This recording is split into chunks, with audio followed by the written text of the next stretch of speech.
Assalamualaikum warahmatullahi wabarakatuh. Selamat pagi dan selamat bergabung di link pembelajaran jarak jauh SMK Kabupaten Cibungur, Kabupaten Bogor untuk kelas 11 OTKP. Untuk tujuan pembelajaran, siswa-siswi dapat membaca dan melihatnya sendiri.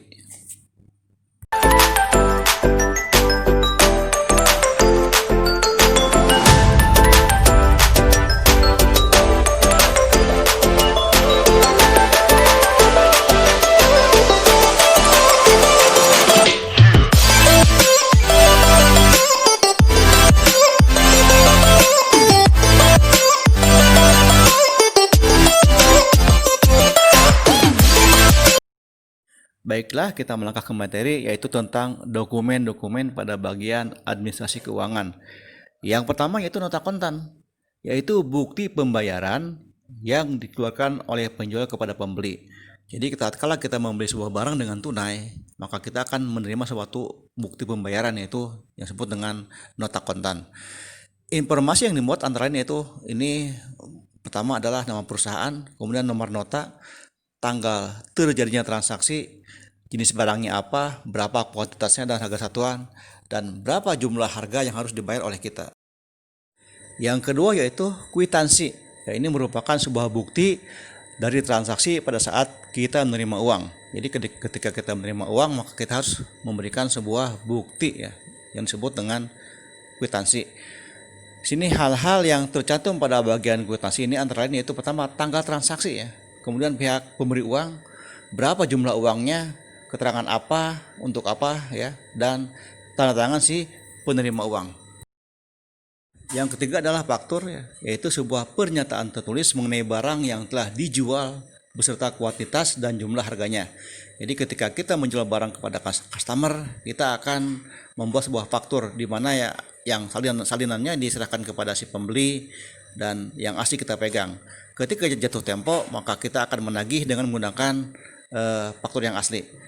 Hal-hal yang dimuat dalam faktur antara lain yaitu nama toko atau nama perusahaan, nomor faktur, tanggal transaksi, alamat si pembeli atau tanggal jatuh tempo ya, serta syarat pembayaran dan keterangan ya. Yang keempat yaitu cek ya, yaitu perintah pembayaran yang dibuat oleh pihak yang mempunyai rekening di suatu bank agar pihak bank membayarkan sejumlah uang sesuai dengan nominal yang tertulis kepada orang yang namanya tercantum di dalam cek tersebut. Jadi intinya ketika kita menerima sebuah cek, maka kita akan mencairkannya ke bank yang ditunjuk ya, sesuai dengan nominal yang tertera dalam cek dengan syarat kita membawa sebuah KTP. Yang kelima yaitu bilet giro ya, yaitu surat perintah untuk memindahbukukan sejumlah uang dari rekening nasabah suatu bank ke rekening penerima yang namanya disebutkan pada bilet giro tersebut pada bank yang sama atau pada bank yang berbeda. Jadi intinya ketika kita menerima sebuah bilet giro, kita harus segera mencairkannya, yaitu dengan cara apa? Dengan cara mengclearing atau store ya ke bank yang ditunjuk ya. Bedanya kalau bilet giro itu tidak dapat langsung dicairkan, hanya dapat dipindah bukukan ya ke rekening kita, sementara kalau cek itu dapat dicairkan. Yang keenam yaitu rekening koran, yaitu bukti mutasi kas di bank yang disusun oleh pihak bank untuk para nasabahnya. Jadi intinya ketika kita menyimpan sebuah uang ya di bank, maka pada akhir bulan itu biasanya kita menerima rincian daripada uang kita yang masuk dan yang keluar. Yang ketujuh yaitu bukti kas keluar ya, yaitu bukti dari transaksi pengeluaran kas ataupun pembayarannya, ini biasanya dikeluarkan oleh pemegang kas kecil. 8 yaitu bukti kas masuk ya, yaitu sebuah bukti transaksi atas peristiwa penerimaan uang cash yang telah dilengkapi dengan bukti-buktinya. Berkaitan dengan transaksi penerimaan kas, ini biasanya bersumber daripada penjualan tunai dan dari penerimaan piutang yang dilakukan oleh para pelanggannya. 9 yaitu bukti setoran bank ya, yaitu slip setoran yang disediakan oleh pihak bank pada saat kita melakukan setoran uang ke bank. Ya, intinya ketika kita akan melakukan setoran uang ke bank itu harus mengisi dengan suatu slip setoran ya yang telah disediakan oleh pihak bank. Kemudian uang lingkup administrasi keuangan. Ini terbagi dua ya, ada yang termasuk ke dalam administrasi keuangan negara, yaitu yang meliputi objek keuangan negara, subjek keuangan negara menurut prosesnya, dan tujuan kebijakan yang diambil. Yang kedua yaitu administrasi keuangan daerah ya, meliputi keuangan daerah yang di dalamnya terdapat hak dan kewajiban untuk mencapai tujuan yang telah ditetapkan. Kemudian pengelolaan keuangan negara. Ini mencakup pertama sub pengelolaan fiskal, yaitu segala kegiatan yang mencakup penerimaan dan pengeluaran uang yang dilakukan oleh pemerintah. Yang kedua sub pengelolaan moneter, yaitu kebijakan pemerintah yang dilakukan untuk melindungi proteksi ya, di bidang keuangan, diantaranya itu untuk menekan laju inflasi. Yang ketiga sub pengelolaan keuangan negara yang dipisahkan, ini berhubungan dengan BUMN, di mana sebagian modal atau seluruhnya ini berasal dari negara yang pengelolaannya diserahkan kepada BUMN yang bersangkutan. Next, tujuan pengelolaan keuangan negara. Yang pertamanya itu untuk mempengaruhi pertumbuhan ekonomi. Yang kedua, menjaga stabilitas ekonomi. Yang ketiga, merealokasi sumber daya ekonomi, yaitu dengan memanfaatkan sumber daya ekonomi yang terbatas secara optimal.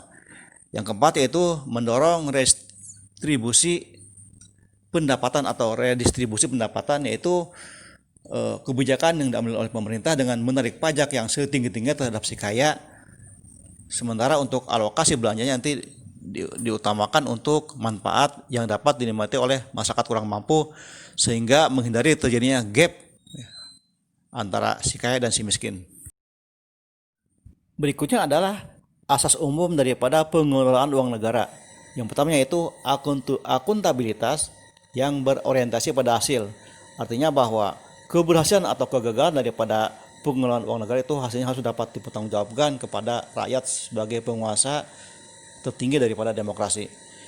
Yang kedua, profesionalis ya, yaitu pengelolaan keuangan negara itu harus dikelola secara profesional oleh orang-orang yang kompeten di bidang keuangan. Yang ketiga yaitu proporsionalis, yaitu mengutamakan hak dan kewajiban dalam penyelenggaraan keuangan negara. Keempat, keterbukaan, yaitu melaporkan hasil-hasilnya secara valid dengan jujur. Yang terakhir yaitu pemeriksaan keuangan oleh BPK, artinya bahwa setiap transaksi yang terjadi di dalam keuangan negara itu akan diaudit oleh suatu badan yang disebut dengan Badan Pemeriksa Keuangan atau BPK. Next yaitu tentang pengelolaan keuangan daerah, yaitu seluruh rangkaian kegiatan yang meliputi perencanaan, pelaksanaan atau penatausahaan dan akuntabilitas serta kontrol keuangan daerah. Selanjutnya itu pengelola keuangan daerah. Ini ada 6 macam ya. Pertama yaitu koordinator pengelola keuangan daerah atau KPKD. Yang kedua pejabat pengelola keuangan daerah atau PPKD. Ketiga pejabat pengguna anggaran atau pengguna barang. Keempat pejabat pelaksana teknis kegiatan. Kelima pejabat penata usahaan keuangan. Dan yang terakhir itu bendahara penerima dan pengeluaran. Yang terakhir adalah kebijakan umum APBD atau KUA, yaitu dokumen yang memuat kebijakan bidang pendapatan, belanja dan pembiayaan serta asumsi yang mendasarinya untuk periode 1 tahun berjalan dalam pengelolaan keuangannya.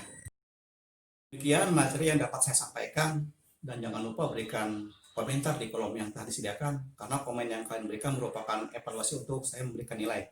Jangan lupa klik like and subscribe di YouTube SMK Golden. Sampai bertemu lagi di pertemuan berikutnya. Assalamualaikum warahmatullahi wabarakatuh.